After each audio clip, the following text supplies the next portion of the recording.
जय हिंद दोस्तों। मैं सुहेल और आप देख रहे हैं वेब वार्ता न्यूज एजेंसी। 26 जनवरी यानी गणतंत्र दिवस मींस रिपब्लिक डे।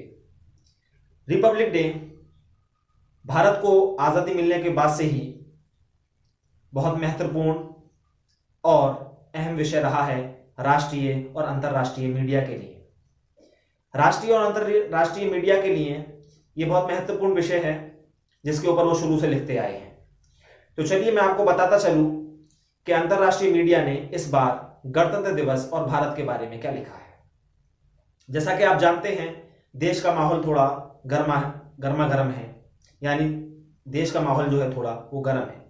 आजकल देश के अंदर और खासकर दिल्ली के अंदर माहौल जो है थोड़ा गर्मा हुआ है और इसी गर्मा माहौल की वजह से इस गर्म माहौल के चलते हुए अंतर्राष्ट्रीय मीडिया ने दिल्ली के गणतंत्र दिवस को कुछ इस प्रकार कवर किया है।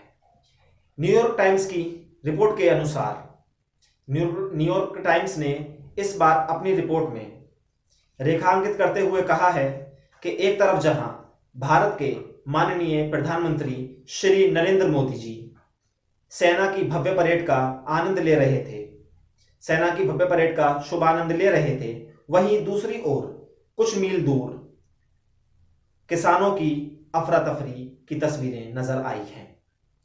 न्यूयॉर्क टाइम्स ने अपनी रिपोर्ट में यह भी कहा है कि कुछ किसानों के हाथ में तेज धारदार तलवार, कुल्हाड़ी जैसे शस्त्र भी उनको मिले हैं जो कि उनके पारंपरिक हथियार हैं। न्यूयॉर्क टाइम्स ने अपनी रिपोर्ट में रेखांकित करते हुए यह भी बताया है कि कैसे किसानों ने मुगलों के द्वारा बनाई गई इमारत के ऊपर चढ़ाई की। हैप्पी शर्मा जो कि एक उत्तर प्रदेश के निवासी हैं और वहां के किसान हैं, न्यूयॉर्क टाइम्स ने उनको उद्धृत करते हुए अपनी रिपोर्ट में लिखा है कि हैप्पी शर्मा ने कहा था कि एक बार अगर हम दिल्ली की सीमा में दाखिल हो गए तो हम वहां से तब तक नहीं निकलेंगे जब तक कि नरेंद्र मोदी इन कानूनों को वापस नहीं ले लेते, जो कि कृषि कानून आप जानते हैं।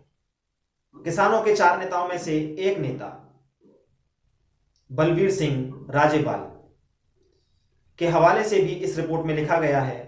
बलबीर सिंह राजेवाल का बयान इस रिपोर्ट में लिखा गया है। बलबीर सिंह राजेवाल ने कहा है कि किसानों का यह आंदोलन शांतिपूर्णता की मिसाल है और इस शांतिपूर्णता की वजह से ही किसानों की जीत हो सकती है, अन्यथा अगर ये आंदोलन हिंसापूर्वक या हिंसा का मोड़ लेता है तो ये किसानों की जीत नहीं होगी बल्कि ये जीत होगी सरकार की। तो अब बात करते हैं ऑस्ट्रेलियाई अखबार जो कि सिडनी मॉर्निंग हेराल्ड है। सिडनी मॉर्निंग हेराल्ड ने अपनी रिपोर्ट में रेखांकित करते हुए बताया कि कैसे किसान ऐतिहासिक लाल किला, जो कि ऐतिहासिक इमारत है, मुगलों की बनाई हुई इमारत है, जिस किले की प्राचीर से श्री नरेंद्र मोदी साल में एक बार देश की जनता को संबोधित करते हैं, वहां पर किसान जाकर चढ़ चुके हैं।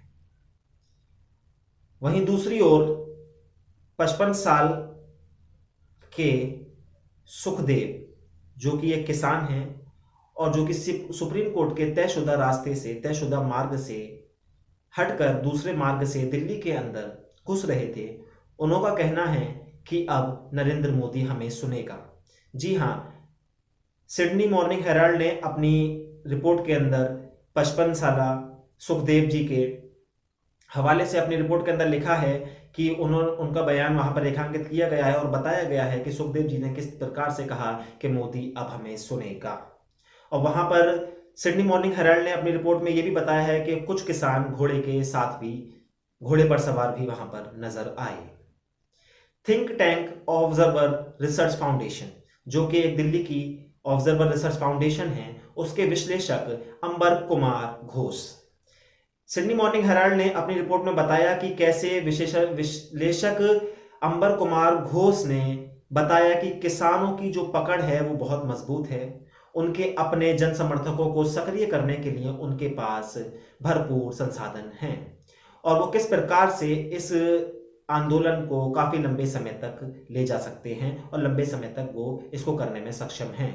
और उन्होंने ये भी बताया कि किस तरीके से किसानों ने अब तक जो उनका जो आंदोलन है उसका केंद्रित करके रखा है। जी हाँ, किसानों ने अब तक यानी 26 जनवरी से पहले तक अपने आंदोलन को केंद्र सरकार की तरफ केंद्रित करके रखा था।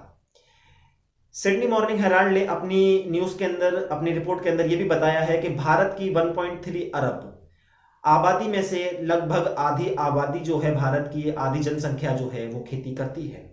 और बताया है किस प्रकार से 15 करोड़ किसान सरकार का यानी केंद्रीय सरकार का सर का दर्द बन चुके हैं।